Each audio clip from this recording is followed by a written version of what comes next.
We'll just check this here. See how it comes up. And I'm going to, yeah, that's muted. So, yeah, we're just sitting here. Hello, Internet. It's the Further Review guys here doing a test for him. Yeah, me. Hi. Hi. Yeah, this is Donovan Mann. He's clueless when it comes to some of this stuff sometimes. I have no experience. We'll put it that way. You will by the end of this summer. Oh, I'm sure I will. I'll be able to sit there. Tick, tick, tick, tick, tick, done. Yeah, that's why I've been messing around with this stuff since January.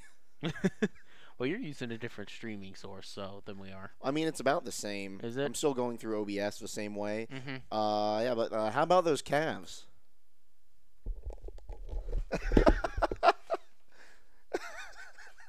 want to talk about it. Okay, then how about the Bieber fever last night in Minneapolis? Shane Bieber for the Indians coming in and pitching to an 9-8 win, or 10-8. I mean, good game. He had a really good game. I'll give him that. I mean, yeah, he only gave up 4 runs, right? Something like that. Yeah, gave up 4 runs before they pulled him. But he had a strong outing. Few strikeouts. Really good for a rookie getting his debut in the MLB. Especially, he threw a rain-shortened no-hitter a week and a half ago down with the Clippers. I mean, he flew through the minors. He was like in Double-A, I think they said for like Yeah, 5 games, and then they pulled him up to He Triple-A. was he was in the Single-A affiliate Mahoning Valley Scrappers in 2016. They were talking about it on TV about him. And Tito apparently asked, like, somebody in the front office was like, "Hey, why wasn't this guy on my spring training roster?" And they said, "Because we knew you would like him too much. We didn't want to rush him." True. Like they were talking about that on TV or something. I mean, that makes sense. Other than that, NHL Stanley Cup Finals going on. Series tied 1-1 with the Vegas Golden Knights and the Washington Capitals. And I'm one of the many Knights pushers out there. I would love to see an expansion team win a championship. I think it'd be something great for sports in general, and not to mention the Vegas Golden Knights. Like, these are guys that their teams didn't have the place to protect them or didn't. I just didn't feel like protecting. like it. Like Marc-Andre Fleury. I mean, a lot of that had to do with Fleury. I mean, he has 3 Stanley Cup rings already. So I mean, he's a good player. He was with Pittsburgh.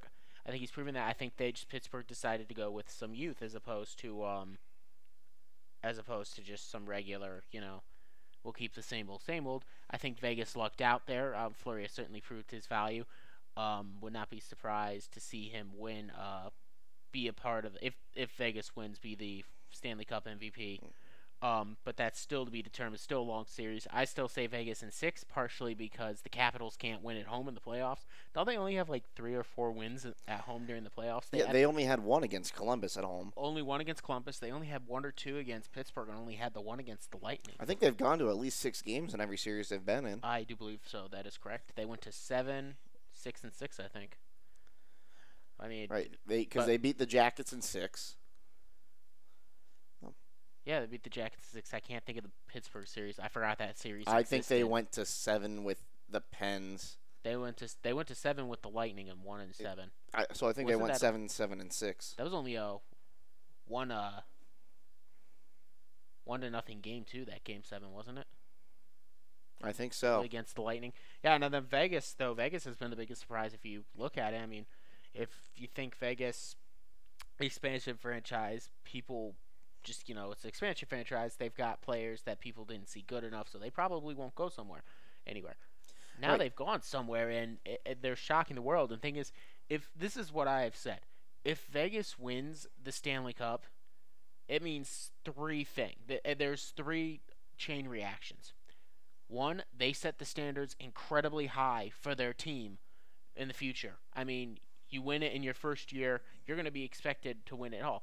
That reflects then to the city. Any franchise that goes to Vegas will be expected to have that kind of winning, that kind of you got to win now kind of thing. So the Raiders, who are still looking to move to Vegas, now will have that kind of pressure on them. The Aces, which is a WNBA team, is suddenly people are going to look to them and say, "Why aren't you guys winning?" I mean, this Vegas team wins.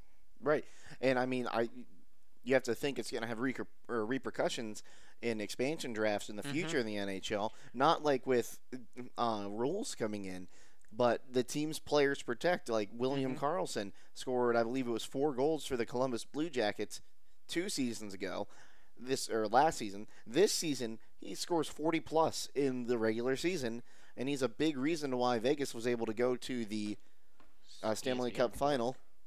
Last 2 minutes report reveals Warriors Draymond Green should have been called for foul lane Oh violation. yeah, no, I saw the video.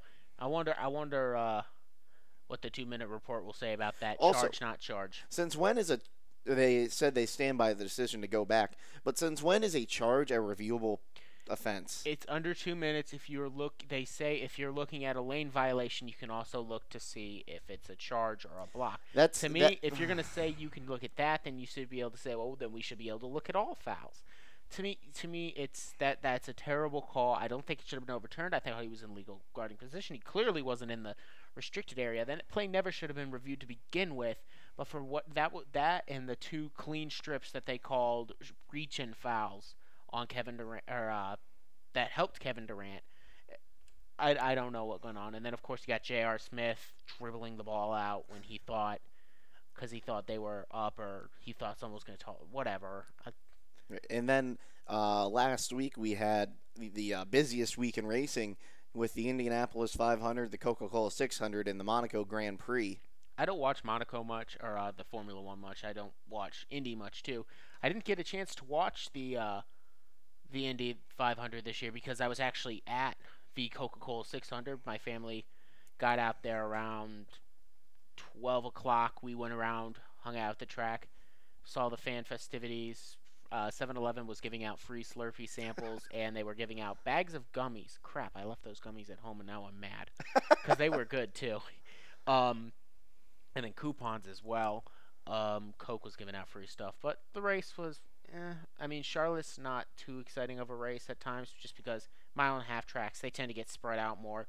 Kyle Busch put on a dominant display, which if you're a Kyle Busch fan, yay for you. If you're not a Kyle Busch fan, you were about ready to just kind of eat the pavement there. I mean, I was. I mean, but I watched my driver almost. Actually, I watched my driver Kyle Larson get spun out because he was overdriving the car, and still finished seventh after making brief contact with the wall. I tell you what, it's amazing he didn't hit anything when he spun out. Because when he started to come down the track, he almost hit the wall, like the infield wall, head on. But he is one of the best drivers I've seen at saving cars when he's spinning out. And there were a lot of cautions in that race. For Too. It was I believe right in the second of the or beginning of the second phase. Was it Jimmy Johnson that spun out or Jimmy Johnson and Joey Logano spun out. Actually, I look at that. I went back. I watched the replay on the screen they have there. I actually said Joey Logano and Jimmy Johnson got lucked out because Joey Logano was trying to avoid Jimmy Johnson, ended up getting clipped by another driver, the 20 Eric Jones. If he had not been clipped by Eric Jones, Joey Logano would have T-boned Jimmy Johnson. right? But because he ended up clipping him, he actually ended up going up the track and spinning around him, which was lucky for both drivers. And then the 20 car was able to just get down on that left shoulder and go and get around with minimal damage. Yeah, he was able to get down on the apron. It was, I mean, that's one of those moments where you say it was probably more luck than skill, because certainly Joey Logano didn't plan to spin out and miss him, but they both survived. Joey Logano wasn't very competitive all day. He was up and down. Jimmy Johnson, I think, came back and got a top 5, which for him is very big because he's been struggling all year with the new car that Chevy rolled out, the new Camaro that they drive. He and the rest of the Chevys have been struggling, but Jimmy Johnson, the 7-time champion especially, he's just been struggling, hasn't been able to figure out the car, which is really big. I mean, he hasn't led a lap up to this season, up to this point in the season, and usually for him, we're thinking he has 1 or 2 wins at this point of the season, but it looks like Chevys are heading in the right direction if he's getting it on to or getting it up and ready too. And you know, Donovan, they're saying pure willpower won the Indianapolis 500. Boo, boo. You knew that was coming at some point, right? I knew it was coming. I got the notification on my phone that Will Power wins the 102nd running of the Did you think like, 500. whose willpower won it? Did you think that too? Because I got that notification. No, I knew who he was. I'd watched the Indianapolis Cup for a couple times. I'd seen him. He's a pretty good driver. He's been pretty decent. I don't follow Indy too hard, so he's been pretty decent. I've watched him in the Indy 500. He's finished well a lot of times, so there's that. Hugh Jackson jumped into the lake today. As promised, I still thought he should have done it in in January when it was freezing cold, but probably He shouldn't be the coach of the Cleveland Browns. at his age, you probably don't want him jumping into the freezing cold lake. I mean, I don't think you want anyone jumping into Lake Erie. True. I go swimming and it went I mean, when some my parts are grandparents- better than others. Yeah, my grandparents are my grandmother's part of a private stretch of beach, like you're part of a club that owns that stretch of beach where they take care of it, all that, and it's pretty decent. I think we've wrapped up our test pretty well here. We've wasted 11 minutes. Yeah. So yeah, I think that's gonna do it for this random update of further review. We actually have one watcher. That's us. Oh, That's us. oh, that's Okay. awkward. So thank you if you watched. We know you didn't. Believe me, it was the best. Tremendous. Correct. Okay. That was so Noah. All right. Bye.